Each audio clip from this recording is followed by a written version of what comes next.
Olha só, pessoal, mais uma vez eu gostaria de agradecer a presença de vocês. Fábio, muitíssimo obrigado por você ter dispensado o teu rico tempo para estar comigo e com a nossa audiência, para a gente falar de um tema tão importante sobre a visão no esporte.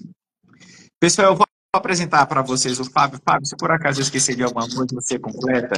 Olha só, o Fábio Medina, além de... Eu acho que a principal característica do Fábio é que ele é um excelente esposo.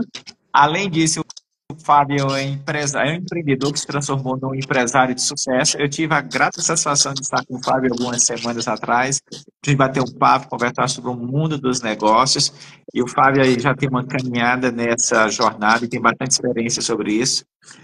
O Fábio, e depois, Fábio, você completa se for o caso. Ele é empresário e proprietário do estúdio de personal trainer Medina Fitness Plus. É isso, né, Fábio? Exatamente. E ele é cofundador da Ludera Engajamento e Bem-Estar, não é isso, Fábio? Exato. É uma empresa que Olha, trabalhava... o Fábio é integrado em Educação Física pela UniFMU de São Paulo, é especialista em Fisiologia da Atividade Física e Nutrição pelo ICB, da USP. Ele é mestre em Biomecânica do Movimento do Corpo Humano, por isso que o Fábio foi convidado e gentilmente aceitou o convite de estar aqui para compartilhar a experiência e o conhecimento dele na prática de esportes. Professor em cursos de extensão e pós-graduação. O Fábio também comentou isso quando a gente esteve lá conversando com ele. E olha que interessante, pessoal, tem uma premiação importante. Foi o primeiro colocado no prêmio Investigador em Exercícios e Sistema Cardiovascular na área clínica e epidemiologia no 29º Congresso da Sociedade de Cardiologia do Estado de São Paulo. Ei, Fábio, esse currículo só tem início, não tem fim, amigo. Tem um tempinho bastante rodado aí, tem bastante coisa para compartilhar com o pessoal. Legal. E Só trazendo um detalhe aí, né? Esse ano a gente está completando 15 anos de estúdio. Tá? olha, Uma data bem relevante para nós. Então, já estamos nesse mercado aí já há bastante tempo, levando a prática de exercício, principalmente o exercício personalizado, né? Que é entender as características de cada aluno e oferecer algo bem personalizado ali. E eu fiz isso logo depois de sair, né, da graduação, depois do mestrado, onde eu estudei a parte de biodinâmica, na verdade, que é principalmente a resposta da pressão arterial após o exercício. Essa era a minha área onde eu estudava lá. E no final eu acabei partindo para o mercado de trabalho e tornei especialista em gestão de estúdios, né, com espaços pequenos aí. Foi onde eu comecei a dar aula em curso de pós-graduação na área. Mas de tudo um pouquinho é diferente. joia, que legal. É fundamental você trazer à tona essa tua expertise para as pessoas terem um pouquinho mais de ciência do trajeto que você precisou percorrer ao longo desse tempo, Fábio, e quanto você tem de conhecimento e experiência nessa área. Olha só, Fábio, tem uma informação interessante. O Conselho Brasileiro de Oftalmologia, que é a entidade mais importante da classe, no próximo sábado, dia 16/3, das 10 às 18 horas, vão promover a campanha Visão no Esporte. Vão estar presentes médicos, gestores, atletas e, claro, influenciadores. E vai ser um dia voltado, porque esse ano a gente tem a Olimpíada, né? Isso. E a Olimpíada é um momento em que o mundo todo volta os olhos para o local onde muita gente está concentrada praticando esportes. E a gente sabe, Fábio, que tem que ter cuidados com relação à saúde como um todo e à saúde ocular quando você vai praticar algum esporte.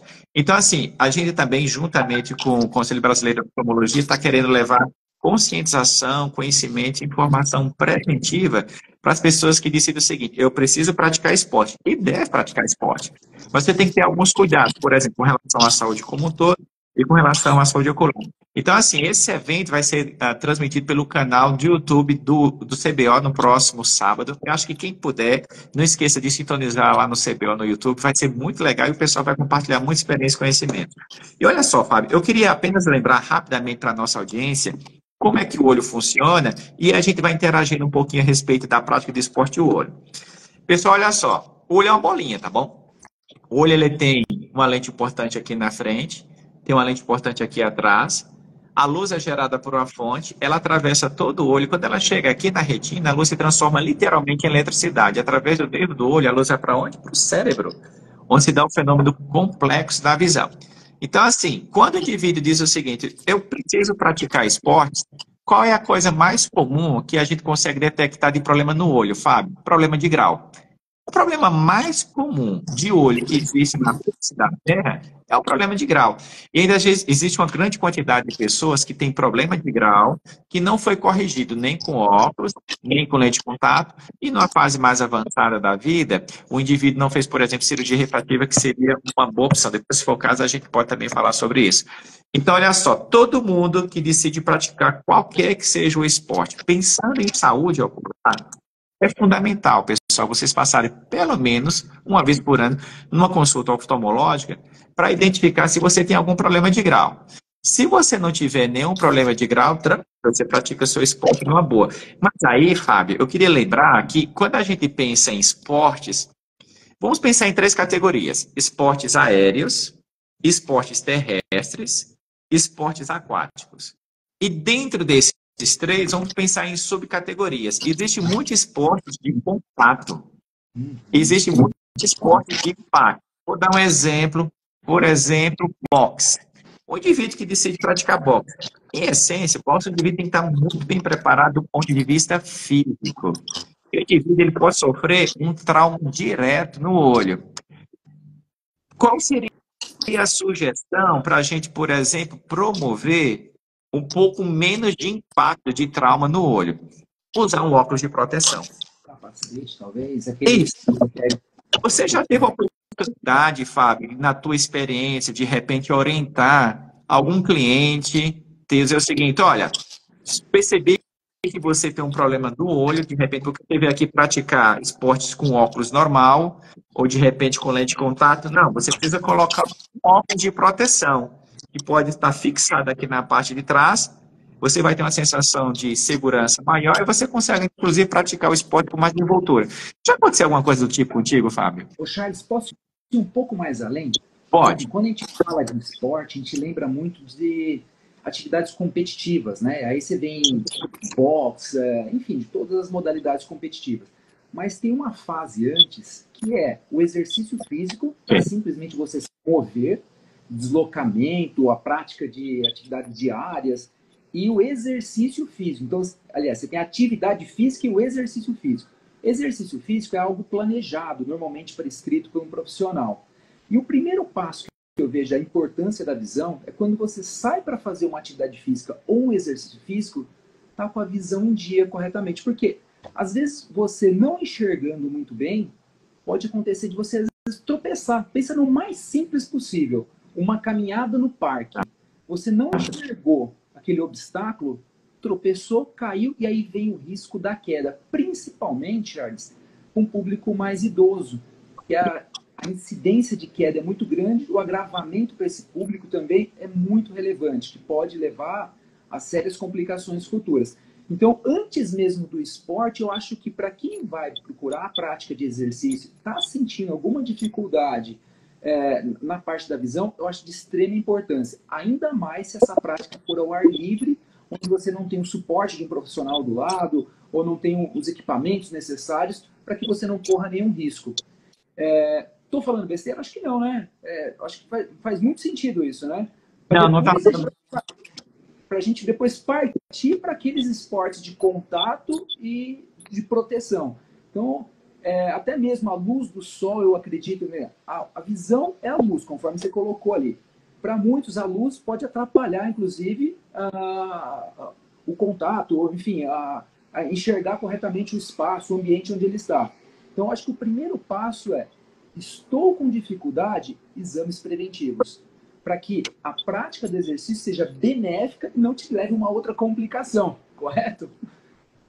Eu concordo totalmente com você. Você estou muito feliz na interrupção, Fábio. Eu acho que antes mesmo da gente pensar na próxima etapa, que seria esse contato direto, mesmo que não tenha contato, quando você decide, então, praticar esporte, é fundamental que você passe um médico cardiologista para ver como é que está a sua condição cardiopulmonar, um médico pneumologista, ou até mesmo um médico endocrinologista. É fundamental você passar numa consulta médica geral para saber como é que está a tua saúde como um todo. E pensando na questão oftalmológica, é importante você realmente passar em consulta oftalmológica. Sabe por quê, Fábio? Você me lembrou agora um detalhe. Eu já tive, assim, situações interessantes do paciente dizer o seguinte: olha, doutor, nunca tive problema no meu olho, eu fui tirar minha CNH. E lá na CNH, o médico pediu para eu fechar o olho. Eu li tudo, mas quando eu fiz isso, doutor, você acredita que eu me assustei? Eu não conseguia enxergar contra o olho. Na verdade, Fábio, olha que interessante. O indivíduo nasceu com um olho diferente do outro. Mas pelo fato de nunca ter acontecido algo no olho bom, ele nunca se deu conta que tinha um ruim. Só quando foi passar em consulta que o médico tapou o olho e comparou com o outro. E aí é importante, porque esses casos, quando está no estágio mais avançado, Fábio, é difícil da gente reverter essa situação. E a condição mais comum é problema de grau. Então, olha só, isso que o Fábio colocou, pessoal, é fundamental. Mesmo antes de você pensar numa prática de esporte que tenha, qualquer que seja a modalidade, pensando na saúde como um todo, passar num bom colega cardiologista, pneumologista, um médico do esporte, que hoje a gente tem profissionais, médicos que são especialistas na prática de esporte, um médico endocrinologista, para ver como é que está a saúde como um todo. E, claro, na questão do quesito visão, passar no médico oftalmologista. Bem lembrado, viu, Fábio? Bem lembrado. Esse exemplo que você deu me lembra outra coisa também na prática esportiva, né? A pessoa, até que ela faça um exame, uma avaliação, ela vai descobrir que ela está com uma necessidade. É muito comum isso no exercício. A Ah, pessoa está envelhecendo, está perdendo massa muscular, ela está com dificuldade de sentar e levantar, mas enquanto ela está conseguindo, mesmo com todos os apoios, uma mão, não, mas eu estou bem, tá vendo? Eu levanto e sento normalmente. Só que ela não percebe, até um dia que ela não vai mais, não consegue mais movimentar o corpo, sustentar o corpo. Aí já passou da hora. Então a mesma coisa, acredito que é o exemplo da visão. Ter em dia os exames preventivos faz com que você trate na hora correta e evite algo que possa depois ser, trazer algum malefício para a saúde. Então, os exames preventivos servem para isso, né? Não esperar o caos para poder buscar a solução. Muito bom. Agora, desculpa, pode continuar. isso que você está falando é interessante, Fábio, porque na nossa cultura aqui no Brasil, a gente não tem o hábito de se antecipar à manifestação do problema. A gente espera o problema acontecer para procurar a solução. E isso que a gente está falando é a importância de você trabalhar preventivamente, se antecipar a alguma condição. Porque imagina você, de repente, não estando com sua estrutura óssea adequada, decide praticar um esporte, naquele momento que, de repente, o professor, você já precisou ir no toalete, alguma coisa do tipo, você faz um esforço maior e você pode sofrer uma fratura, mesmo que mínima. E aí, o que foi que aconteceu? Você simplesmente ultrapassou um pouco o limite do sua condição física, porque às vezes você não tinha nem noção do que estava acontecendo. Porque não fez uma avaliação preventiva. E você pode, então, comprometer daí para frente, inclusive a tua performance física, e ficar mais recolhido. Ah, essa coisa eu vou praticar esporte, não. Porque eu não sabia que era tão complicado, tão difícil. Gente, é fundamental vocês passarem em consulta, qualquer que seja o colega, preventivamente, avaliação geral, avaliação do outro, ver como é que são as coisas. Ah, você ia falar alguma coisa. Lembra do que era? E a visão que eu vejo também é que muitas pessoas, por sentir dificuldade na visão, elas deixam de se arriscar a fazer atividades externas. E isso torna elas mais sedentárias. Então, tratar a visão gera um impacto sistêmico, né? Porque daí a pessoa vai interagir mais, ela vai buscar novos desafios, novas atividades, porque ela se sente mais segura. Então você vê que mexe com o corpo todo isso. Da mesma forma é a performance do atleta no esporte. Porque às vezes ele tem uma paixão, tem um direcionamento para determinado esporte, mas por conta da dificuldade da visão, pode comprometer o avanço dele, a progressão dentro daquela modalidade. Mas aí a gente pode conversar também a respeito das soluções que foram surgindo ao longo do tempo, né?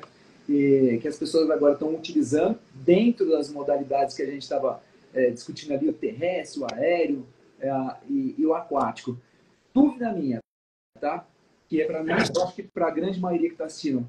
Nas atividades aquáticas, quais são as soluções hoje em dia para que a pessoa que gosta de nadar tenha atividade física aquática como um prazer? Porque lembra, a pessoa para ter facilidade para praticar um esporte, não é só começar a ter adesão, ela tem que ter aderência, continuar a fazer e fazer por muito tempo. Às vezes ela tem o gosto por uma atividade e isso faz com que ela pratique por mais tempo. Mas ela encontra uma barreira. Por exemplo, eu tenho uma dificuldade de visão e gosto de natação, então eu vou evitar a natação, mas aí também eu não gosto de outras atividades.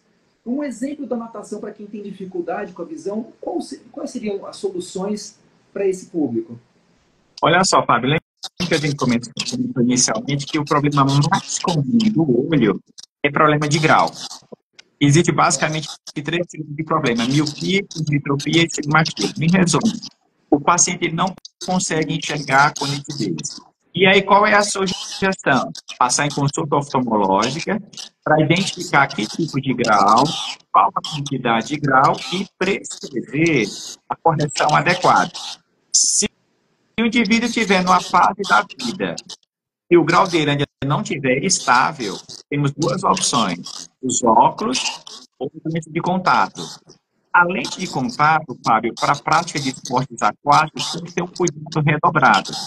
Porque em ambiente aquático existe um parasita em especial chamado acantamenta, que ele gosta muito. Está tendo um pouquinho de ruído. Eu não sei se é o meu ou o teu celular, Fábio. Aqui eu só se for internet, mas aqui para mim tá ok, tá? A minha Tá ok. fala... Ok, vamos continuar. Em ambiente aquático, existe um micro-organismo, mais especificamente um parasita, que ele gosta muito do material da lente de contato. E existe a possibilidade de não ter um isolamento total. E esse micro-organismo, de repente, olha só, pode acontecer. Ele está por debaixo dos óculos, e aí entrar em contato com a lente, e a lente, por sua vez, contaminada, pode causar infecção no olho. Nesse contexto, o que é que a gente sugere? Se por acaso o indivíduo tem problema de grau e precisa usar lente de contato, seja as lentes de contato de descarte diário, ele só usa para aquele momento. Ele está lá praticando a natação, praticando o surf, qualquer que seja o esporte aquático, coloca a lente de contato, uso diário, one day, e em seguida terminou a prática, ele despreza. Uma segunda opção, Fábio, seria o paciente colocar o grau do olho nos óculos especiais de natação. É possível também fazer isso. Ao invés do paciente, não é possível você, então, utilizar um óculos de grau normal para a prática de esportes aquáticos. Mas você pode, nos óculos especiais de natação, colocar o grau da vista do olho e com isso você corrige o grau e você consegue ter uma visão satisfatória para desempenhar a sua atividade. Uma última opção, Fábio, um indivíduo já adulto, que o grau das vistas está totalmente estável. Passou em consulta oftalmológica e disse: olha, doutor, sou um indivíduo que pratica muito esporte, mas eu não quero usar mais óculos nem lente de contato. Tem alguma opção? Uma opção, Fábio, seria a cirurgia refrativa, que consiste em a gente aplicar laser na córnea, a gente corrige o grau das vistas e aí a gente restabelece uma visão satisfatória, sem precisar colocar óculos nem lente de contato e o indivíduo pratica um esporte numa boa. Só um detalhe: se o indivíduo ele é míope por natureza, Fábio, o paciente míope ele tem uma anatomia peculiar. Vamos colocar o seguinte, que as estruturas que fazem parte da parede do olho, elas são interligadas entre si de maneira um pouquinho mais frágil. Anatomicamente, por causa de uma genética, o paciente tem uma estrutura um pouquinho mais sensível. Tem que ter um cuidado redobrado com relação ao impacto. Apesar de esportes aquáticos, o impacto ser bem menor. Mas a gente tem que estar lembrando disso. Mesmo que você esteja usando óculos ou lente de contato ou a cirurgia, se você é um alto míope acima de 6 graus, você tem uma anatomia que é um pouco mais sensível do que a média da população. Daí a importância de sempre fazer aquele exame de fundo de olho.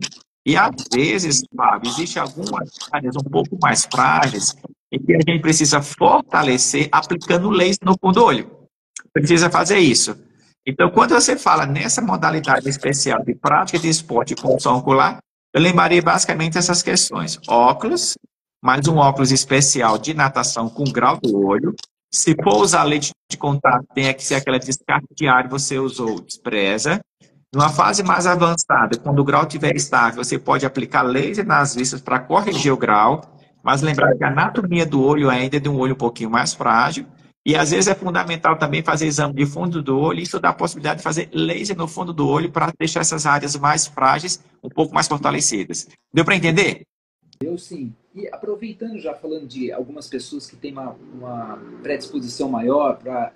Enfim, tem algum público específico que tem um acometimento maior com dificuldade, problemas na visão, que tem que ter um cuidado maior? Eu sei que o diabético, em graus avançados, ele pode ter uma deficiência maior acometida nos olhos. Algum outro público... Eu vou destacar então três. O público que a gente acabou de falar, os públicos dos pacientes que têm alta miopia, precisa de um cuidado redobrado. Você acabou de falar, e muito bem, dos pacientes que são portadores de diabetes.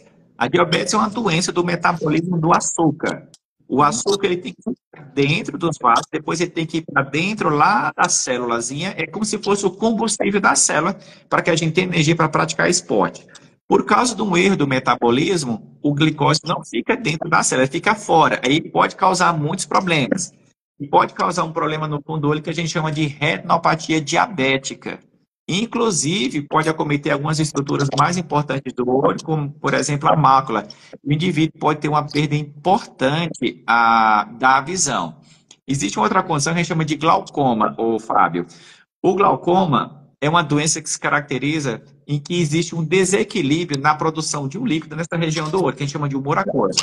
O humor aquoso é um líquido importante que tem algumas funções específicas dentro do olho. Só que quando ele é produzido na quantidade e não é escoado, ele fica se acumulando dentro do olho e acaba fazendo pressão em cima da cabeça do nervo do olho. E o glaucoma é uma doença muito traiçoeira porque o indivíduo não sente nada no estágio inicial da doença. À medida que a doença vai progredindo, o indivíduo vai perdendo a capacidade de enxergar da periferia em direção ao centro, até que fica uma visão tubular. Só que quando isso acontece, Fábio, a doença já está no estágio avançado. Aquilo que a gente perdeu, infelizmente, a gente não consegue mais recuperar. Então, a gente tem que tomar algumas medidas para intervir no olho, para preservar aquilo que ele tem. E como é que a prática de esportes pode ajudar pacientes como, por exemplo, com diabetes e com glaucoma? Isso é uma coisa interessante, Fábio. Acredita-se que quando você pratica esporte, você diminui a pressão de dentro do olho, facilitando, inclusive, o fluxo sanguíneo em cima da mácula e da cabeça do nervo do olho, o que ajuda o indivíduo a não ter glaucoma, principalmente esportes aeróbicos. Deixa eu passar a bola para você, porque você tem mais capacidade para falar isso. Sempre fala esportes aeróbios e anaeróbios. Explica para a nossa audiência qual a diferença exatamente, por gentileza. Depois a gente volta.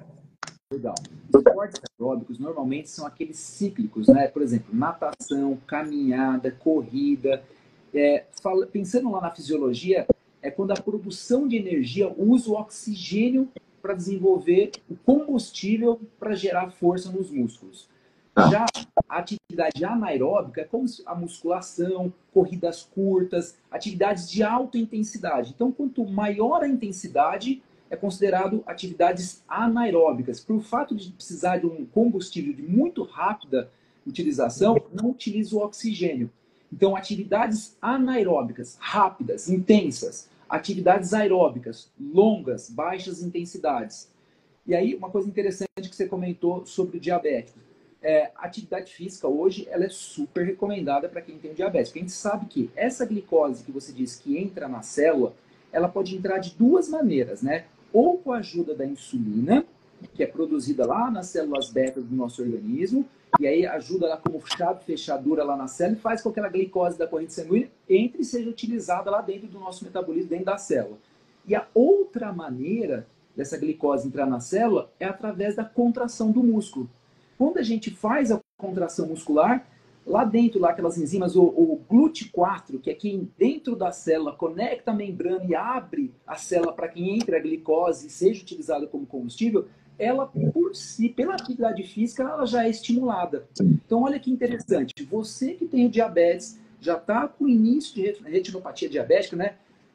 E está querendo tratar isso, a prática de exercício vai trazer essas melhorias, porque ela vai diminuir aquela incidência de alto teor, quantidade de glicose na corrente sanguínea. E principalmente, pessoal, as atividades aeróbicas, elas têm hoje maior efeito nesse segmento. Era isso que eu queria destacar, Fábio. Quando você vai, então, praticar as atividades aeróbicas, é benéfico para a saúde do olho, porque a gente diminui a pressão, oferece uma maior quantidade de fluxo sanguíneo para o fundo do olho, e com isso a gente pode preservar ou pode tentar diminuir a incidência de doenças como retinopatia diabética e o glaucoma. Nas anaeróbicas, tem gente que pratica yoga e fica até de ponta cabeça. O raciocínio é o contrário, não é aconselhável quem é portador, por exemplo, de glaucoma, eu tenho uma predisposição a praticar esportes anaeróbicos, porque isso pode prejudicar e facilitar a progressão da doença, Fábio. Ou trabalhar na intensidade correta, né? Evitar o que a gente chama de chegar até o ponto de fadiga, que é o extremo da intensidade. Porque assim, dentro do treinamento de força, vamos colocar a musculação, que eu acho que é o mais conhecido para todo mundo. dentro da musculação a gente pode trabalhar várias intensidades para também adquirir, seja força muscular, hipertrofia, que é o aumento da massa muscular, só que com algumas estratégias a gente consegue desenvolver um treino eficaz na intensidade, por exemplo, de 30% de uma capacidade máxima, que também gera resultado. Ou seja, eu não preciso levar até o extremo para aumentar essa pressão ocular, porém, numa estratégia correta, conseguir os benefícios e adaptações que a gente busca com treinamento de força, sem colocar em risco outros fatores. Até mesmo um pico pressórico, né? Se a gente pensar naquelas pessoas que são hipertensas por muito tempo e têm a tendência de ter os vasos já mais fragilizados, a alta intensidade pode levar a um risco desse pessoal, assim como acontece na visão. Então, assim, olha a importância da ação profissional. Olha que interessante, né? Esses bate-papo traz bastante a oportunidade da gente... Trazendo clareza e consciência. Fábio, vou continuar nesse raciocínio, porque, assim, digamos que um jovem de 20 anos de idade decidiu praticar esportes. Existe, assim, uma sequência, como é que você recebe esse indivíduo lá na sua academia? O senhor Fábio Medina, como é que vai? Tudo bem? Eu fiz uma pesquisa no Google e eu confesso que eu me deparei com o seu produto, eu gostei muito, me identifiquei e tal, resolvi então agendar uma consulta com o senhor. E eu quero praticar esporte. Já faz um tempo que eu estou na vida sedentária, eu quero diminuir meu tempo de tela, eu quero ter uma vida um pouco mais saudável, eu quero ter uma qualidade de vida melhor. Fábio, tem características específicas? Ó, se for sexo masculino, se for sexo feminino, você vai desempenhar determinada atividade. Dependendo da tua faixa etária de idade, você também orienta algum tipo de atividade. Como é que é essa tua abordagem, essa tua rotina para orientar um jovem, uma pessoa de média idade, ou até uma pessoa com um pouquinho mais de idade? Como é que ela deve começar a vida dela de prática de esportes? Legal. Lembrando que lá a gente trabalha de forma muito personalizada, né? Então a gente busca primeiro entender qual é o objetivo da pessoa, quais são as necessidades, o que ela está em busca e saber também se eu sou capaz de oferecer a atividade adequada para ele. Porque dentro do termo atividade física, existem centenas de opções, milhares de opções para a prática de exercício. E novamente, o que a gente busca orientar as pessoas é faça aquilo que dê prazer. Tá? Ok. E a tendência de você continuar praticando por mais tempo é maior. Então, quando a pessoa foi lá, estou precisando de exercício, ela entrou no que se chama ali na fase de preparação, né, que ela decidiu que é importante fazer exercício, ela começou a buscar. Chegou através da gente no Google, por exemplo, e ela liga para nós lá, vai cair um contato dela e a gente vai fazer uma ligação, ou a gente vai trocar uma mensagem para entender os objetivos. Ok. Primeiro, eu quero emagrecer. Vamos pensar que o objetivo dessa pessoa é emagrecer. É interessante a gente saber o histórico passado dessa pessoa, se ela já praticou exercício, se ela tem experiência com a prática de exercício, se o objetivo dela, a comodidade dela ir fazer exercício, isso é o primeiro fator de sucesso da pessoa. Se vai ser próximo da casa dela, se o deslocamento vai ser grande, porque isso conta muito. E também se ela tem alguma contraindicação, tá? Aí pode ser geral, desde o que nós hoje, se ela uma contraindicação da parte visual, cardiovascular, ortopédica, enfim, todas. Para saber, na hora da gente programar o treino, saber levar em consideração essas variáveis para que o treino dela realmente tenha mais sucesso.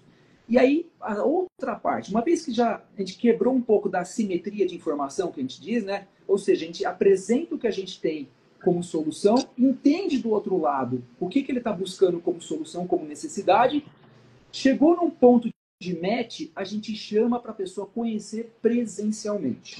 Nós oferecemos um serviço presencial, então é importante a pessoa ter a noção do quão distante vai ser da casa dela visitar, conhecer o profissional que vai dar aula para ela, conhecer o ambiente, a metodologia, porque treinamento físico, diferente de ir na loja e comprar um sapato, por exemplo, é uma rotina. Você tem que ir 1, 2, 3 vezes na semana, você tem que frequentar aquele espaço.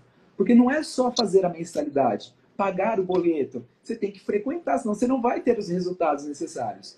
Aí esse primeiro encontro é um encontro que a gente fala que é um encontro, é o primeiro date ali, né? É o primeiro relacionamento presencial. E ali que a gente vai mostrar tudo o que a gente consegue fazer e aplica uma avaliação padronizada nossa lá para identificar esses fatores. Qual é a capacidade dessa pessoa suportar carga, por exemplo, intensidade numa atividade aeróbica, conversar a respeito das experiências passadas, se aquilo que ela falou realmente coincide com a prática ali. Ah, eu já pratiquei muita atividade. Aí você coloca um exercício e percebe que a pessoa não consegue fazer corretamente, ou o gesto, a consciência corporal não está refinada. A partir disso, a gente tem um score. Esse score é que determina se essa pessoa está num grau, um nível iniciante, intermediário e avançado. Depois disso é que vem as prescrições de treino de forma personalizada e individualizada para que ela obtenha os melhores resultados dentro do passo a passo a partir do momento de onde ela iniciou. Se é um iniciante, óbvio, você vai começar com cargas menores, complexidades menores e, ponto importante, para você tornar o exercício um hábito, a gente sempre pede para que as pessoas comecem de forma gradativa. Não querer resolver todos os problemas da vida inteira em 1 mês, 2 meses. É o que a gente prega bastante, comece gradativo e vai colocando isso, incorporando isso na sua rotina. Até que isso se torne um hábito, o seu corpo começa a pedir e você incorpora isso e faz automaticamente. E já pegando o gancho, Charles, eu queria te fazer uma pergunta. Eu acredito que para a pessoa cuidar da visão, ela tem diversas recomendações também preventivas, né? Que ela pode fazer por si só. O praticante de atividade física que está assistindo a gente, ele fala, tá bom, eu posso ser que eu não quero chegar a ter problema na visão. Como que eu posso criar alternativas para prevenir ou estender ao máximo os problemas que podem, inclusive, ser familiar, para que isso não acometa a mim? E esses fatores, essa mudança, esse hábito preventivo, eu incorporar isso na minha rotina. Hidratação, acredito que pode ser um fator.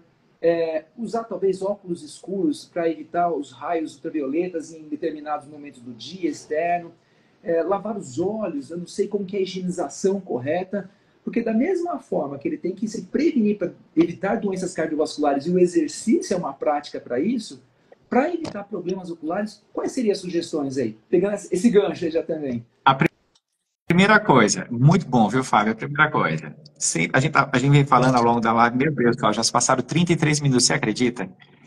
A consulta oftalmológica, mesmo você nada sentindo, independentemente até da prática de esportes, pelo menos uma vez por ano você tem que passar em consulta oftalmológica, porque é aquilo que a gente falou previamente, às vezes o indivíduo tem um olho muito legal, só que o outro é muito ruim, ele nunca percebeu isso.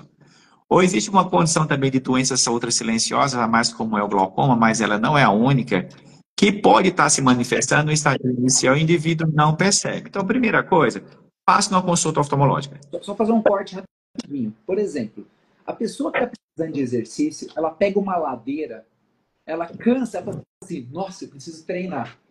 Para a pessoa que está precisando da visão, antes dela chegar no consultório, tem alguma coisa que ela possa fazer, que ela possa identificar que ela está começando a ter um problema para depois ir para o consultório? A queixa mais comum do problema ocular é a vista embaçada. A cor que é mais comum é isso. Ah, doutor, não estou enxergando direito. Eu fui para o cinema, sentei um pouquinho mais atrás, percebi que eu não estava vendo as legendas. Eu estava dirigindo, eu estava com dificuldade de ler a placa. Ou o indivíduo estava na faculdade, olha, eu sentei um pouco mais no fundo, eu estava com dificuldade de ler a lousa. Então, assim, a queixa mais comum é visão embaçada. E a causa mais comum de visão embaçada é problema de grau. Se você se deparou que tem uma visão, uma coisa simples, se você puder estar com um olho e comparar com o outro, pode ser levemente diferente, muito diferente do comum. Levemente diferente é o comum. Em cima disso, passou em consulta oftalmológica, mas digamos que por alguma razão você está bem. O meu olho não coça, não queima, não arde, não dói. Eu tenho a impressão que está encaminhando bem. Aquilo que você falou inicialmente, a prática de esporte, quando você está em ambiente livre, é interessante você colocar um óculos de sol aqui na frente e vai proteger contra os raios ultravioletas. Os raios ultravioletas provenientes do sol, eles vão interagir com a lágrima. A lágrima vai evaporar e é normal um paciente encadear algum tipo de olho seco. É interessante, então, o indivíduo ter sempre o uso de uma lágrima. Se você artificial, você pode ir na farmácia, comprar um lágrima colírio, primeiro artificial, em geral, de preferência sem conservante, mas se não for o caso, você compra uma lágrima artificial normal. E se você for ficar um tempo maior de ambiente aberto, pode pingar gotinha de colírio lubrificante, alguém até de 2 em 2, 3 em 3 horas. Outra coisa importante Fábio, que você mencionou inicialmente, é diminuir a quantidade de luz ultravioleta que entra dentro do olho. Pode, tem aquelas pelinhas, Fábio, que surgem no olho, que a gente chama de pterígio, que muitas pessoas confundem com a catarata. A catarata é quando o cristalino perde a transparência e fica opaco. Claro que não é uma exposição isolada, Fábio, com um período curto, que vai desencadear a doença. Não é assim que funciona. Esse é um período mais prolongado, de uma intensidade maior de exposição. Então, a lágrima pode evaporar, causar olho seco. Pterídeo é uma coisa que também pode acontecer, é aquela carninha, aquela pelinha que nasce dentro do olho. O cristalino pode perder a transparência e ficar opaco, e no fundo do olho você também pode ter alterações da mácula. O que a gente tem que fazer, então? Colocar um óculos escuro que proteja você contra a exposição. Então, eu diria para você três coisas. Passar em consulta oftalmológica, usar um colírio lubrificante, usar óculos de proteção contra os raios ultravioletas, pelo menos isso. E qualquer que seja o esporte, se você, só reforçando aquilo que a gente falou inicialmente, já peguei o gancho, Fábio, se você pratica o esporte, qualquer que seja ele, minha sugestão, sempre usar óculos de proteção, principalmente nos esportes de impacto e nos esportes de contato. É fundamental você usar o óculos de proteção, a quantidade de grau que ele tem no olho, você coloca na lente dos óculos, e com isso você pratica o seu esporte com mais desenvoltura e com mais segurança para você e para o seu olho. Aproveitando aí o gancho do terrestre, da atividade terrestre, a Tá. prática de corrida, né, que é o ar livre, normalmente é aquela prática mais prolongada. O óculos é uma recomendação, tá? Existe alguma coisa prévia à atividade que possa ser sugerida para a pessoa se preparar para a prova, para evitar também complicações nas vistas? E a hidratação, jogar água nos olhos, isso é uma boa prática. Às vezes passou o protetor solar e aí começou a cair nos olhos e começa a enxaguar os olhos. Tem alguma contraindicação contra isso ou não? A rigor, quando a gente está suando, o suor tem bastante sódio. Quando cai em contato com o olho, irrita. Aquela irritação é pequena. Se você, por acaso, precisou de algum produto químico, tipo um protetor solar, usou em excesso e entrou em contato com o olho, e o olho ficou coçando, queimando, ardendo. Então, nesse contexto, uma coisa bem simples é você realmente lavar o olho com propósito.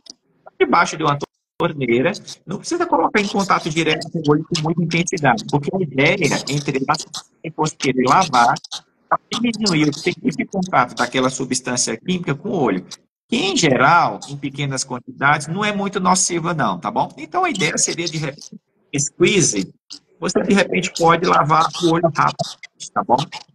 Além disso, os óculos de sol que a gente tinha falado previamente. Só que lembrando que o óculos de sol ele consegue se isolar em cima, embaixo e na lateral. Então, de repente, se você pratica esporte de maneira profissional, se você tem uma alta performance, quer isolar um pouco melhor os olhos, de repente, um óculos específico, especial, com o seu grau dos óculos corrigidos, para você utilizar. E, de repente, você pode também usar, Fábio, a mesma ideia, um colírio lubrificante.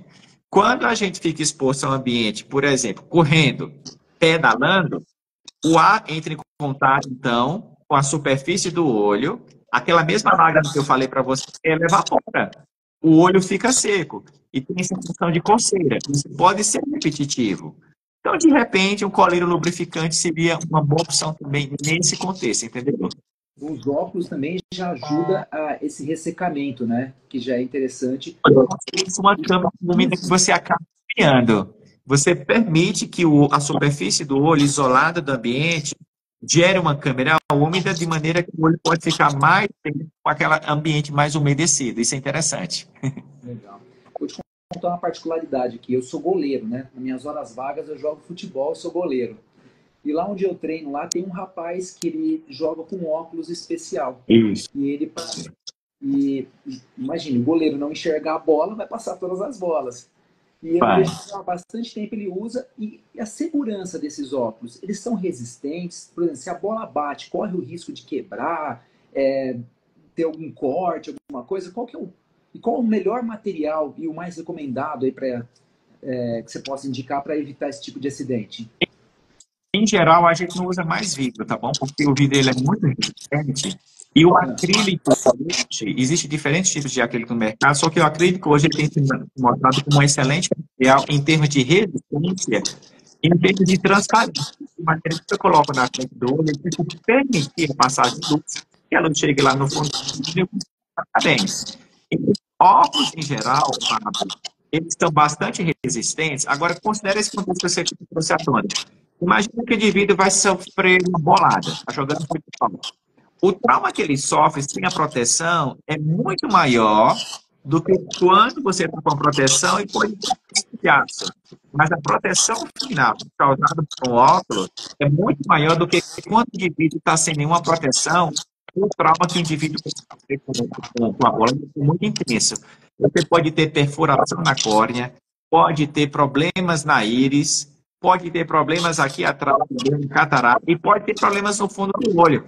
As consequências podem ser sérias. Em resumo, os óculos, em geral, de acrílico, vamos colocar acrílico, são bastante resistentes, são bem transparentes, permite a passagem de luz. Com isso, você dá avisando para o paciente e proteção para a superfície do olho, para diminuir o risco dele ter uma consequência maior se sofrer um trauma, entendeu? E aí entra também a consciência do praticante, né? Porque eu imagino que de uma hora para outra começar a usar o óculos não deve ser muito agradável, tem que existir uma adaptação, né? Eu imagino que deve existir uma resistência do pessoal. Ah, mas com óculos eu diminuo minha performance, eu não estou conseguindo jogar direito, não estou conseguindo praticar a atividade corretamente, perdi o foco. Enfim, eu acredito que tem que ter um processo de adaptação até ele se adequar ao modelo correto, ao incômodo talvez que está ali, até ele chegar a uma performance boa novamente, né? Imagino que seja isso também.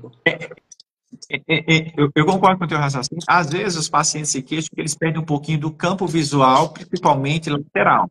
Ele precisa.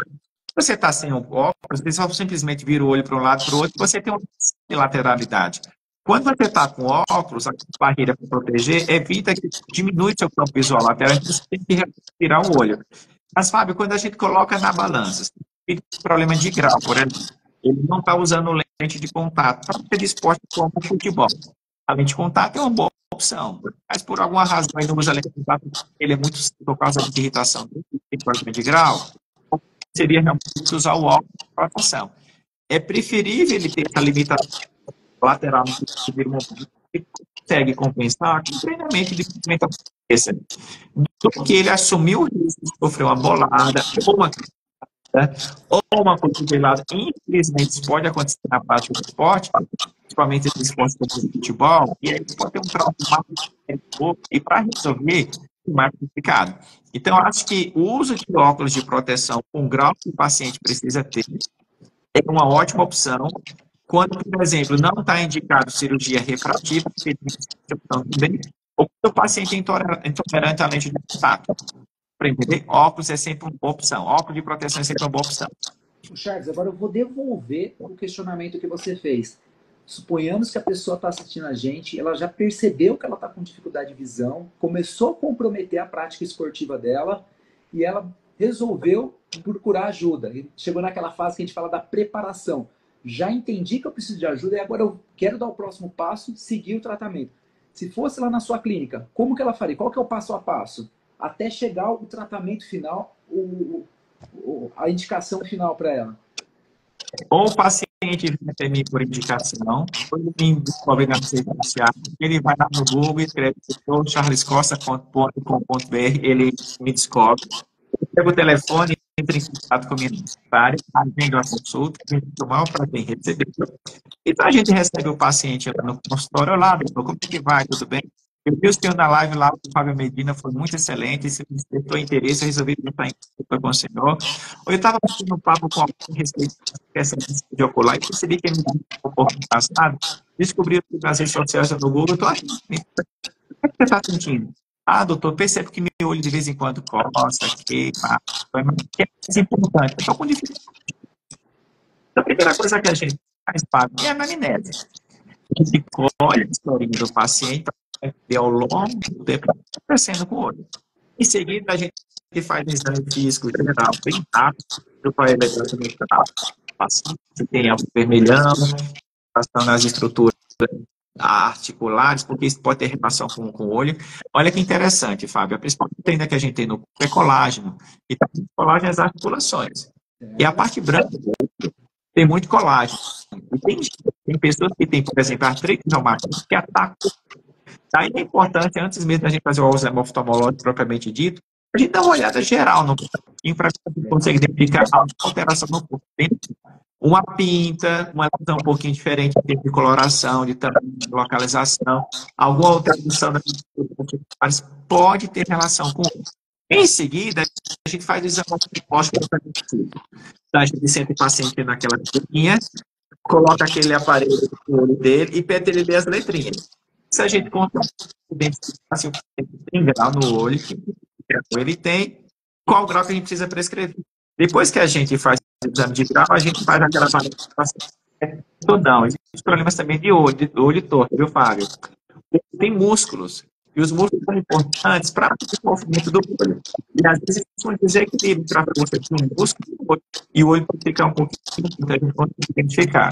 Em seguida, a gente coloca o paciente naquele microscópio, que é a lâmpada de fenda. A gente apoia o queixo à testa, emite pela luz do paciente, o olho. Nesse momento, a gente aproveita também as listas. O olho tem pressão normal, o corpo tem pressão normal e o olho tem pressão normal. E, por fim, Fábio, a gente finalmente dilata as pupilhas. Então, a gente tem que dilatar para ser grande a pupila e examinar o conteúdo para ver se está tudo bem. E, com isso, a gente terminou o oftalmológico básico. Mas se o paciente é indicado, por exemplo, a fazer uma cirurgia reconstrutiva, que não é às vezes com cirurgia aplicada no olho dos óculos, precisa fazer exames complementares. Catarata também, a gente está complementares. Então, dependendo da necessidade do paciente, a gente precisa fazer exames complementares. Mas o básico é acuidade visual, motilidade ocular extrínseca, biomicroscopia, odometria e mapeamento de Santos.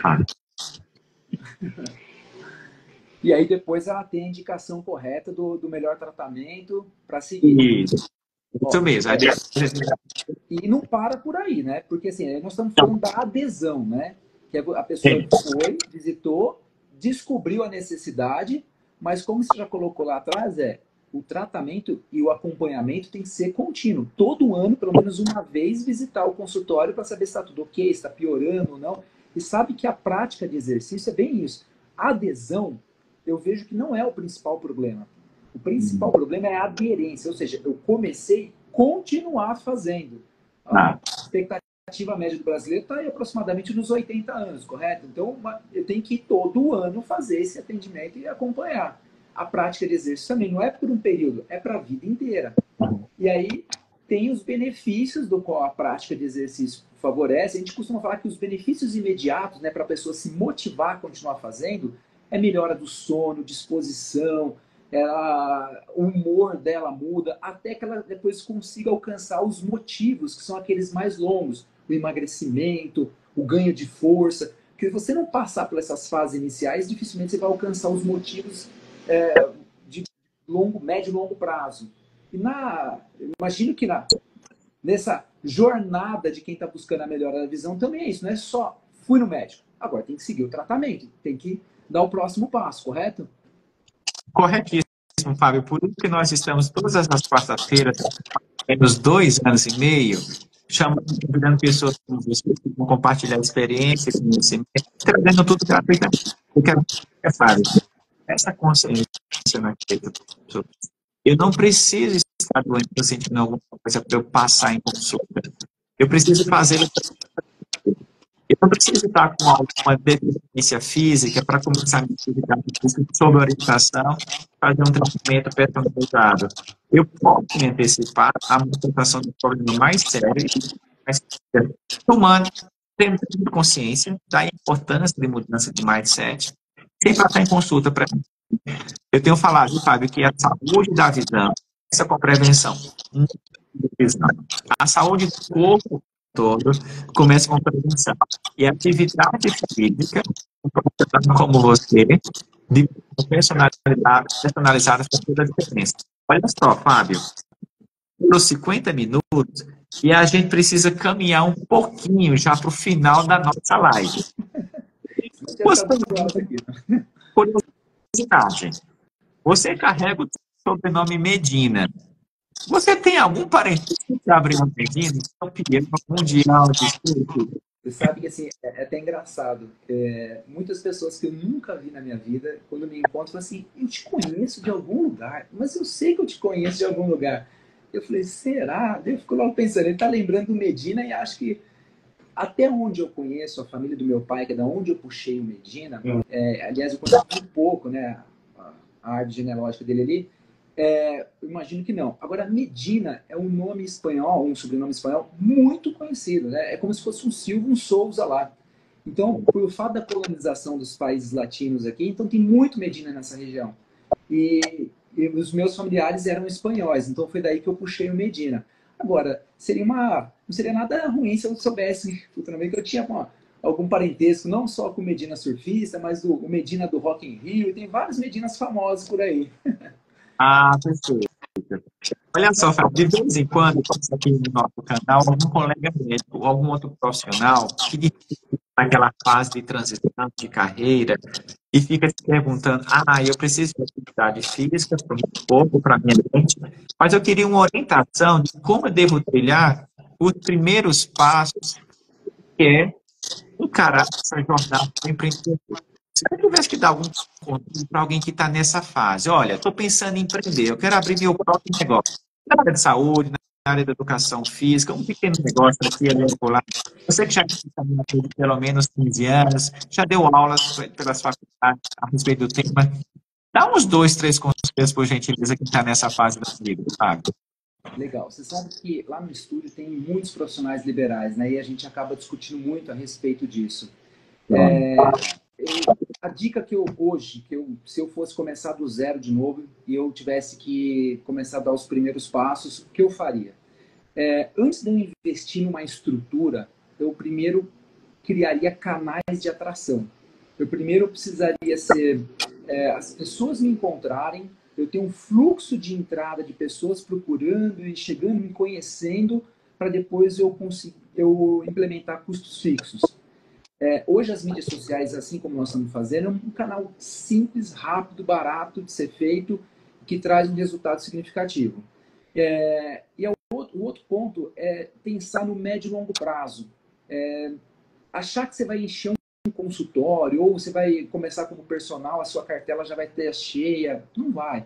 Então, o foco no atendimento, com foco na necessidade do cliente, escolher um nicho específico, ao invés de ser só um generalista, isso também facilita muito.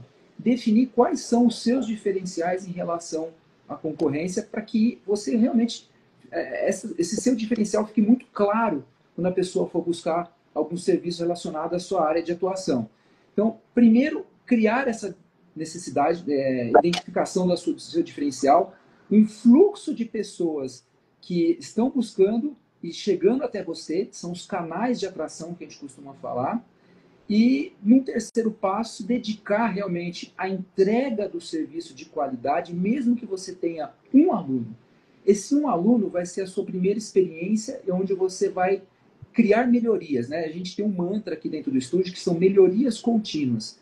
Todos os dias a gente encontra um passo, um processo que a gente pode melhorar. Se eu sei que todo dia eu tenho alguma coisa a melhorar, eu sei que a minha entrega de serviço vai ficar cada vez melhor. E se cada vez eu entrego meu serviço e os resultados dos meus alunos são contemplados, a chance dele permanecer comigo por mais tempo é maior. E onde que está a importância disso? É muito difícil conquistar as pessoas. É muito difícil conseguir um aluno novo. Custa caro um aluno novo. Então é mais barato você, uma vez que você conseguiu atrair, fazer uma boa entrega e garantir ele por mais tempo do que você ficar buscando novos alunos, uma rotatividade muito grande. É o que a gente chama de custo de aquisição de cliente. Então, eu fazer uma boa entrega e criando processos de melhoria, reduzindo o tempo, enfim, aplicando tecnologia para que essa relação aluno ou paciente ela fique mais rápido, sobre mais tempo para você dedicar a ampliar o seu negócio. E um outro passo que daí é consequência do crescimento, e ninguém que quer crescer vai ter como fugir disso, é a gestão de pessoas, né? Eu costumo falar que você, para ter um negócio saudável, de crescimento contínuo e de longo prazo, você tem que ter muito bem claro o pilar processos, melhorias contínuas desses processos e boas pessoas para executar esses processos. Se você só tem boas pessoas e não tem bons processos, uma hora vai falir isso. Se você só tem bons processos e não tem as boas pessoas para executar, também não vai para frente. Então, eu acho que essa é a parte que eu acredito que a pessoa que está pensando em empreender, ela deveria ter mais carinho. Antes de colocar, gastar muito dinheiro, cria um canal de comunicação. As pessoas têm que conhecer você. Tendo essa demanda, depois o resto é consequência. E ter essa visão de todo problema é uma oportunidade de eu poder melhorar. E focar e entregar cada vez algo melhor. Eu acho que é por aí. Fábio, bom demais, viu? Olha só, eu só queria mais uma vez falar para você, pratique esporte. Antes de fazer, procure um assistente de um profissional responsável, treinado, habilitado para destacar esse tipo de atividade. Se você, por acaso, for praticar um esporte um pouco mais intenso, esporte contato, esse comentários que a gente fez com relação aos cuidados com a saúde.